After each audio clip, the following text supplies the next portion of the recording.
Yes, sir. Your Honor, I have not had any opportunity to speak with Ms. Hamilton yet. May I have 5-10 minutes? Yeah, sure. I'll press pause. Can I have some privacy, or do I need Well, to speak? I'm going to let you go over there, and we're going to go off the record and take your time.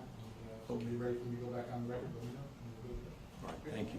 Take your time. Maybe we can address the housekeeping issue on Mr. Stevens' Yeah, case? that's fine. Okay, well, in the interim, so I'm pressing pause on Ms. Hamilton's matter right now. Mr. Benjamin, what can I do for you, sir? Judge, after this morning's session, we all conferenced and we talked to the state, and we would like to, or tennis move, Your Honor, to extend the time for filing motions and notices of hearings for some time, so we can, 10 days, so we can address some of the matters that came up since we just got the contents of the warrant hours ago. You don't want to you don't want me to hear anything on February 18th? You want me to give you more time, give you a reset date, to do all that? Is that what you want me to do? On that or possible other motions that address the issues from this morning, we're asking for an additional 10 days. Well, there's no deadline on you regarding new motions. The only deadline was whatever you want me to hear on February 18th. I just need to know what it is by the end of February. I misunderstood. I thought we had to file and notice all motions before. Always want me to hear it on February 18th. Oh, okay. So with that said, because I am here, I this morning addressed that I wanted to change the 23 or the 2019, but I'm here, so if I could just have it until like 9 o'clock this evening rather than the cut off of business, and I'll do it once I That's can. fine. That's fine, we have no objection to that. Okay, thanks, Judge. All right, so listen, Mr. Devlin, the all pending motions is going to remain February 18th at 9:30. I'm going to do whatever we can do that day. I guess the conclusion of that, if there's additional things that are either going to be filed or have been filed that I'm going to have to hear, I'll give you another date after that. The reason I picked that date is because February 19th is when I'm starting my next trial, and I'll probably keep bringing you all back the day before with high hopes that I've completed the previous trial, and the next trial hasn't started yet. And I'll do that as much as, I will make myself available to you as much as I can to hear whatever you want me to hear. All right? All right, so he stays on for February 18th at 9:30, and his trial date remains as previously set, September 10th. Your Honor, I just want to inform the court, since I'm doing the appeals that are still pending, that we can't file any motions or hearings because of, just want to let you know, the fourth has still not set them down for oral argument. Yeah. So I just want to let the court know. Understood. So yeah, we have to go April 30th. That's the November cutoff, which is we have until April 30th to file motions. We'll see what the fourth says. Yeah, I'm just letting you know that. We'll see what the fourth says. No, I know.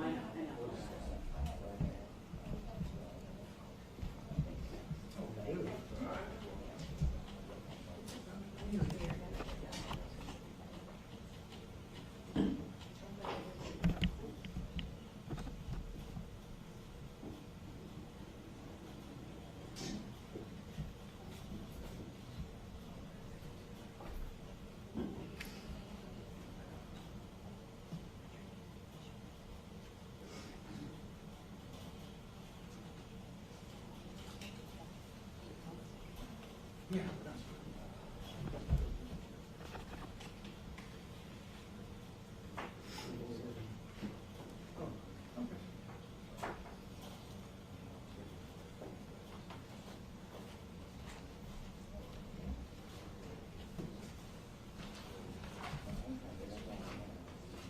We have to address that somehow.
on as it relates to Ms. Hamilton. Yes, sir. So, thank you, Judge. I have had some time to speak with Ms. Hamilton. The way I see it, Judge, there's only really one issue here today for the court to decide, and that is whether Ms. Hamilton was legally obligated to appear. The issue is not, whether Ms. Hamilton knew that the police or the prosecutors wanted to talk with her. There's different issues. We're talking about legal obligation, not maybe a moral obligation or some other obligation. My answer to the question is no. She had no legal obligation to appear. Defense has evidence that she was not served. And I hope the court understands I was not Ms. Hamilton's attorney when I believe the former prosecutor filed a motion for an order to show cause. I wasn't the attorney back then, so I don't know the events that happened back then. I'm not even sure. I haven't seen a show cause order issued by the court. I don't think there is. Well, that's another problem, sir, I have. No, I agree. I don't think she's ever been held in direct and indirect criminal contempt. She's in custody pursuant to 942.03 of the procedure for securing a witness that may be coming from outside of the state. Well, and I'm not sure. I did see that document. It's the most curious document I have ever seen.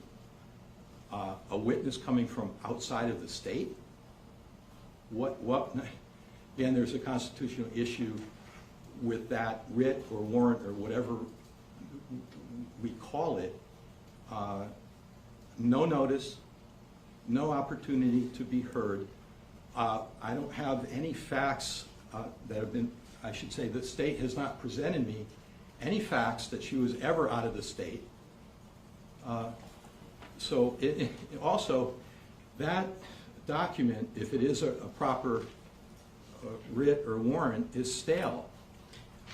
That document addresses a trial that happened in 2022, and I believe, I don't have it in front of me, I believe it orders that Ms. Hamilton be arrested and detained for no longer than 60 days during the period or the pendency of that trial back in 2022. So it's a stale warrant to begin with. I don't see any legal basis for her to have been arrested or to remain in custody. And in my initial motion, the emergency motion I filed, I did ask ultimately for an ROR. I don't think that's appropriate. I think the court must release her, no conditions. I mean, if the state feels that she's a material witness, I suppose they can serve her with a proper subpoena right now in court or before she leaves custody. I do have evidence. I can give the court evidence, but I believe it's really the state's burden to show that there was a valid subpoena served upon Ms. Hamilton as the basis for this arrest. Well, listen, I agree with you. That's why I'm going to release her. Well, thank you, Judge. She should be held. What we're doing going forward here is, and again, so the record's clear, I'm only proceeding under 902.15. When a defendant is held to answer on a charge for a crime punishable by death or life imprisonment, that's Mr. Dunlap's case. Right. The trial court judge at a preliminary hearing, that's what we're doing right now, they require each material witness to enter into a written recognizance to appear at the trial or forfeit a sum fixed by the trial court judge. Additional security may be required at the discretion of the trial court judge. The state's telling me that she is a material witness, that they do intend for her to appear, so I'm probably inclined to follow the state's recommendations we did with the other similarly situated witness, which is ROR her, put her on pretrial with an electronic monitor while paying the cost of the monitor. The only thing that she has to do is if she's served either by the state or by the defense, by any party, she just has to answer the same, just like anybody else. And the rules apply to her the same as everybody else. I agree. I don't think there's any legal basis to hold her in custody at this point, unless someone shows me something different. But I couldn't find anywhere in the court record where Judge Judge Siegel or Judge Murphy or any judge found her indirectly threatening the contempt. This was merely a question of non-cooperative material witness. I think. That's correct, Your Honor. And just to be clear, this was all taken up with all the documents that these motions are asking for. Her counsel, if it was previous counsel, they had all this because it's all in the appellate record, and you can pull it all up with the subpoenas and testimony by the state's investigator, transcripts, all of that is there that discusses what efforts were taken, and Judge Siegel had that hearing, ruled in favor of the state, it was taken up, and it was denied on the merits. Right, I understand. But I mean, at this point, do you have any objection to me proceeding as I articulated? No, Your Honor. Okay. Do you have any objection? Yes, I do. I think the state created this whole problem, and I don't think they should benefit or be punishing Ms. Hamilton by requiring a monitor or any kind of restriction on her freedom. The reason I say that, notwithstanding any appeal that was decided in favor of the state, there was a lie told. There was false information regarding the subpoena that was purportedly validly served upon Ms. Hamilton. And I don't think there's a basis, or it seems quite unfair to be punishing her by restricting her freedom for something that we haven't even looked at in this hearing. Well, 902.15 contemplates something happening in the future. They're talking about her being a material witness in a trial that's going to take place in the future. It has nothing to do with this taking place in the past. Yeah, I understand, Judge, but all they have to do is serve her with a proper subpoena right now. She is obligated then to appear or suffer the consequences for failure to appear. That's what I'm asking for. I'm asking just release. I think they already tried it that way. Well, no, they didn't. And then there was a warrant for 2 years. Why do you think that, Judge? Because I don't see that they did try it that way. Well, I don't know. This is the first time law enforcement agencies called me on a Sunday at my house to tell me that someone's at an international airport with an outstanding material witness warrant on them, and asked me what I would like them to do about it. And my answer was, I don't know anything about it, so I don't know what it is you would like me to do about it. I've been coming to work in this building every day for a long time. I've never seen this before. Nor have I, and I've been doing this for 30 years. I've never seen this before. But she does qualify under 902.15. So listen, at this point, it would be over your objection, and I'm not foreclosing you. You want to follow the appropriate written motion. I'll give you an opportunity to have a hearing, an evidentiary hearing. You can present anything and everything to me that you would like. I'll give the state the same opportunity to present whatever evidence, witnesses, and testimony they want. And it could be that I might agree with you and decide that wearing a monitor is a unreasonable condition. But at this point, over your objection, I'm going to follow the state's recommendation. I'm going to ROR Ms. Hamilton, so she's not in custody, but she's going to have to sign up for pretrial. They're going to have to verify her address, and then they're going to put her on an electronic monitor. That's the only restriction. I'm not putting any other restrictions on it, because she's not charged with any independent crime. But if she's served with a subpoena, again, by any party, she just has to answer the subpoena, just like any other witness. What makes it unique here is that 902.15 allows this procedure only in a case that's punishable by life or the death penalty, and that happens to be the case that we're involved with here. I'm going to follow what the statute says. So, Ms. Wilcox, it's an ROR, standard pretrial with an open schedule. There are no other special conditions except that she has to check in with pretrial as they might require. I will waive the cost of the electronic monitor. And Ms. Hamilton, you got to show up, someone subpoenas you for a deposition or a hearing or a trial, whether that's the state or whether that's the defense. You just got to answer the subpoena. As soon as this case is done, then this obligation under 902.15 will also be. Judge? Well, yes, sir. I'm just wondering, can I take this opportunity to present information regarding that subpoena? The one I'm saying is Well, you're not the a lawyer, valid so subpoena? I can listen to argument from the lawyers, but what you're telling me is not evidence. Well, I You have a want me to wit- sit down an evidentiary hearing. Well, I would actually like an evidentiary hearing in this. So all you need to do is file a motion, tell me exactly what you're asking for, and exactly what the relief is, send a copy of it to the state, and then I set my own schedule. I'll reach out to you, and we'll get some dates. Thank you. Will allow you to have an evidentiary hearing, present whatever testimony you want. I'll give the state the same opportunity. Thank you. Ms. Buckler, anything else you need me to do today? No, Your Honor, I have an investigator on the way to serve Ms. Hamilton with the subpoenas that we intend on having her show up for, so that's it. Counsel, again, I know it's over your objection, but besides that, which I do consider preserved and contemporaneously made, anything else I can do for you? No, sir, thank you. Ms. Hamilton, a BSO is going to get your address because pre-trial needs to know. I'm not going to put your address out in public record right now, but what city do you live in? Viera, Florida. Viera, Florida. Yes. Okay. So, Her name is Mariah Hamilton. Judge, does Ms. Hamilton, she's free then at this point?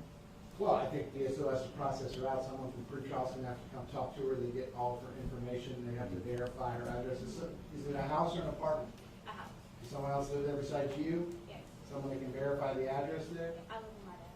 Okay, so as soon as they talk to her dad and they verify the address, they're going to put the ankle monitor and she'll be released. Okay. Okay?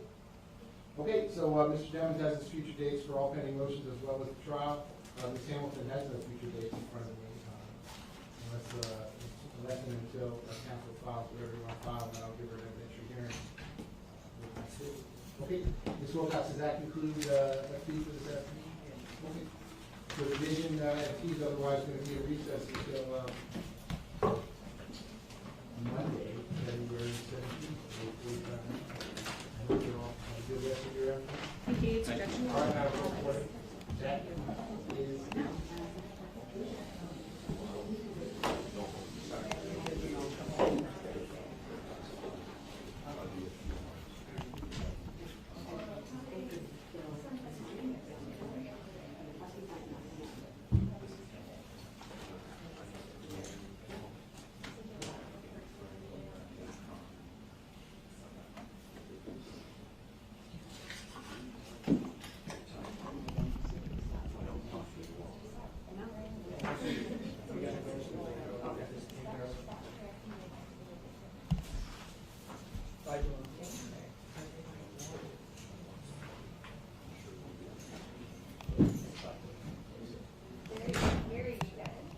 Thank you, Your Honor. See you all soon. Here's that.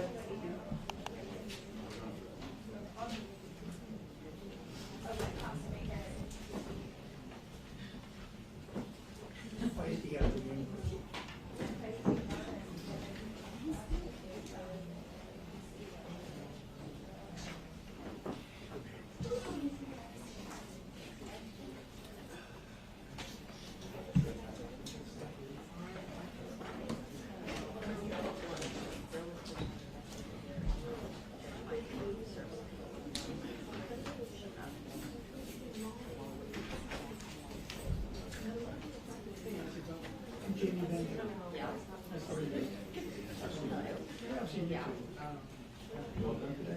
Yeah, we were here.